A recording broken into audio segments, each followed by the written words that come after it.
Well done. I now call the youth representative from Guernsey.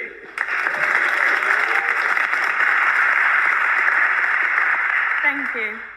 Good afternoon. My name is Neave Chatting-Tonks and I am 16 years old from Guernsey in the Channel Islands. I'll be discussing the important issues of equality facing young people on my island today. I would like to thank all members for inviting me for this amazing opportunity today in the House of Commons. My first point that I wish to cover is equality within the education sector, a hot topic that has been around for decades: bullying. Taken from the most up-to-date young people survey in Guernsey, bullying has increased from 2019 to 2022 by 10%. To put that into perspective, that is 1 in 3 secondary-aged young people that have reported that have been bullied at or near school in the last 12 months. As bullying can be constant, this will have a severe impact on mental health. With not having enough specialised teachers within schools, this makes students feel unsupported on a day-to-day basis.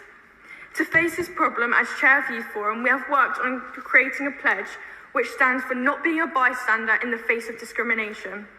This was incorporated in all high schools across Guernsey. This was shown with a badge and a sign of a pledge to champion anti-discrimination.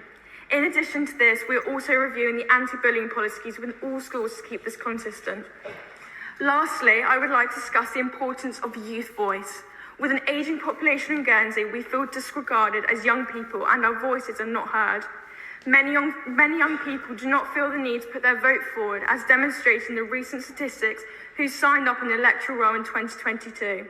This was showing that only 4% of the total number of young people entitled to vote, ages 16 to 19, signed up. This is saddening to see that the future generations aren't signing up to vote, as the people we are voting for are responsible for making important decisions in Guernsey. What we are doing to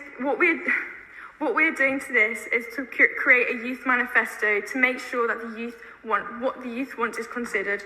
We are the next generation. Thank you for listening. I now call the youth representative from Jersey. Thank you, Mr. Speaker. Can I just begin by saying what an honour it is to be the first person to speak on behalf of Jersey in this chamber. Economic inequality is the most important issue of equality facing young people in Jersey today. Jersey ranks as one of the 50 worst jurisdictions worldwide for wealth inequality as measured by the Gini Index. The impact of this inequality on young people is massive. It affects their education, their career prospects, and even whether they can continue to live in Jersey. The most significant way in which Jersey's economic inequality affects young people is its substantial cost of living, and especially its cost of housing. Even the least expensive market rate flats have rents that are in excess of £1,000 a month, far above what many newly graduated young people can afford. The cost of housing is therefore a significant roadblock to young people remaining to live in Jersey after completing their education. Less advantaged young people also cannot afford to attend the island's fee-paying schools. Jersey has a prevalent old boys club culture and industry, meaning that young people who attend state schools are often less likely to be successful in future job applications than those who attended the quote-unquote right school. These factors compound to mean that young people in Jersey who are less economically advantaged are effectively forced out of the island when they turn 18. If not addressed, these issues risk creating an island of the rich, where the only young people who remain are those who can afford to. Thank you, Mr. Speaker. I now call the youth representative of the Isle of Man.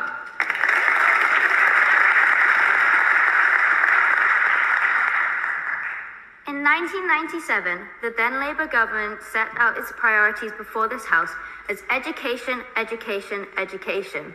Since then, significant resources have been put into ensuring equality of access to higher education through widening participation programs and financial aid. Sadly, 25 years later, there is still an inequality across the British Isles, with each jurisdiction choosing to do things different. To coin a phrase from the healthcare setting, higher education provision has become a postcode lottery. Widening participation programs run by universities and third sector bodies, such as the Sutton Trust, have been instrumental in ensuring that a place at university can now be seen as a right of the many, not just the privileged few. However, students from the Isle of Man, which is outside the jurisdiction of the United Kingdom, cannot benefit from such initiatives.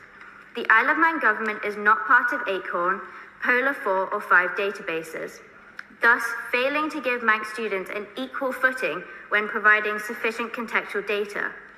UCAS now offers reference writers a small context box, but this will never be a replacement for raw data, especially FSM6 data.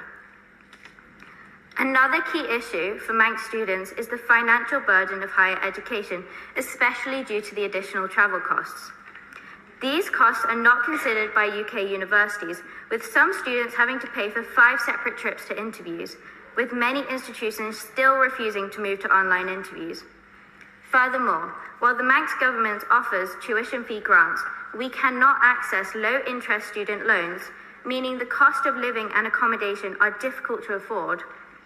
Therefore, I urge the British government to liaise with its Crown dependencies so that equality of widening participation and financial provision can be reached, especially during a time of a cost of living crisis.